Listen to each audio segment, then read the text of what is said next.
మీ అందరికీ తెలుసు, సంధ్య థియేటర్ సంఘటన జరిగి 2 వారాలు గడుస్తుంది. సో ఈరోజు ప్రభుత్వం తరఫున నేను, హెల్త్ సెక్రటరీ కృష్ణ గారు ఇక్కడ విచ్చేసాము. ఒక 2 వారాల నుండి కిమ్స్ హాస్పిటల్లో ట్రీట్మెంట్లో ఉన్న 9 సంవత్సరాల బాబు శ్రీతేజ్, ఆయన పరిస్థితి, ఆరోగ్య పరిస్థితి ఏంటి, ఇంకా ముందు వచ్చే రోజుల్లో దాని గురించి ఏమేమి చర్యలు తీసుకోవాలో గురించి డాక్టర్స్ని అడిగి తెలుసుకున్నాము.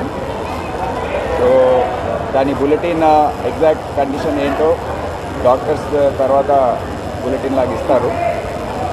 ముఖ్యంగా ఆ రోజు జరిగిన తొక్కిసలాట్లో శ్రీతేజ్కి బ్రెయిన్ డ్యామేజ్ జరిగింది. ఆక్సిజన్ అందక హైపోక్సియా బ్రెయిన్ డ్యామేజ్ అంటారు, అది జరిగింది. సో దాని నుండి రికవరీ కావడానికి సమయం పడుతుందని డాక్టర్స్ తెలియజేయడం జరిగింది. ఇప్పుడే ఆక్సిజన్ సపోర్ట్, వెంటిలేటర్ సపోర్ట్తో ఇప్పుడు ట్రీట్మెంట్ ఇదంతా చేస్తూ ఉన్నారు. ఈ ట్రీట్మెంట్ కొద్దిగా సుదీర్ఘంగా సాగే అవకాశం ఉంది.